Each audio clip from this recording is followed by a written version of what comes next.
Queen and The Night Comes Down. And this is, I'm playing it right now in front of Roger Taylor, who's listening in our studio on the speakers. How did that feel to you? Well, it took me back, and I thought it sounded quite good. I think we were playing well at that point. This was one of your first singles, wasn't it? When you were unsigned, you recorded this initially. This was never a single, actually. Oh, was it not? Right. I think that was the idea. It was going to be the third, and there was never a third, so it's sort of been reborn. Okay, so this is on Queen 1, which is and I'm going to read this so I get all the words in the right order. Queen 1, a remixed, remastered and expanded version of Queen's self-titled 1973 debut album. That's right, and I've got it in front of me right now, and it's a beautiful thing. The box set is absolutely beautiful. Tell us all about this, because it's a labour of love, I think, isn't it, between you and Brian May? Very much so. When we first recorded this back in the mists of time, we were in Trident Studios, which was the studio at the moment. You know, Bowie just was doing, we had just finished Hunky Dory and Ziggy Stardust, and they were all done in one session. And they're two fantastic albums, and so we were very pleased that our management actually owned the studio, and we used to take all the downtime. And but unfortunately, they used to record things in a very dry way, and we didn't really want that sound. So the sound that we got there was never really what we wanted.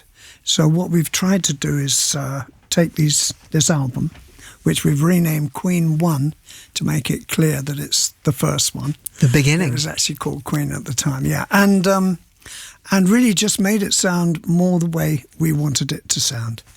And they were recorded, weren't they, in the nighttime? You didn't necessarily have the daytime, the luxury of doing it in daytime. No, we had to, Lou Reed would pack up and we'd go in when he was going to bed. Really? Yeah. And we'd go leave the studio when the cleaners came in. Did you leave it tidy, or was there a lot of cleaning up to do? Not, no. What were you like at that time? Describe what it was like being in Queen at that. Well, we were like a very tight-knit gang. It was like, for me, being in a band has always been like being in a gang. And you feel very, you're living in each other's pockets, and, you share life together. And we had a sort of a vision, especially the three of us, Freddie, Brian and myself.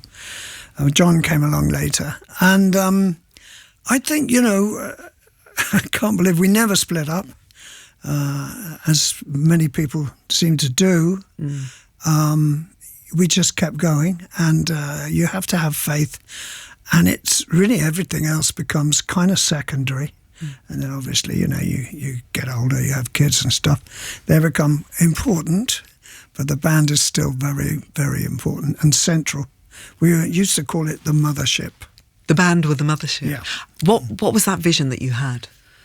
Well, it's very simple. As Freddie would have said, we want to make it to the tip of the toppermost stairs. And that was it. We were very ambitious. I think we were strong musically. And I suppose we wanted to do a lot of things, which was why we were eclectic. And there were a lot of different styles on our various albums, yeah.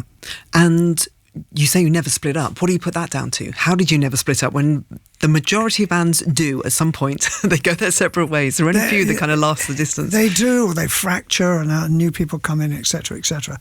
It always seemed completely daft to me. If you have a vision and you have a sort of, you find an allegiance to your gang, and come on, we're going to do this together. And there's a great feeling of togetherness. And I think for that to be spoiled or broken out, it just seems daft.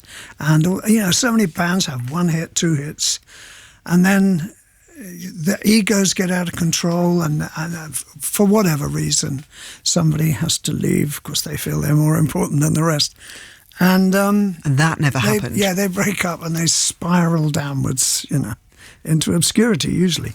But there was no one in the band who thought they were better than the others. That's probably the bottom line, isn't it? I'm not saying that. Did you all think you were better? yeah, we all. No, we didn't. I don't know.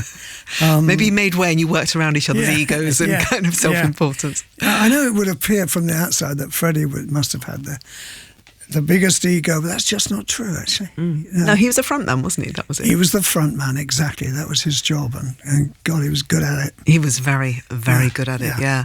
And so when you did hit the bumps in the road, when you did hit those moments, how did you navigate around that? How did you give each other space? There must have been times when you didn't speak to each other because you were just getting on each other's nerves. Yeah, we had hissy fits and didn't speak to one another for a while, but you just got to be a little bit bigger than that, I think, and get over it and resolve. Yeah. Is there anyone who was the peacemaker in the band? Was there anyone who used to go, okay? More than anybody, Freddie.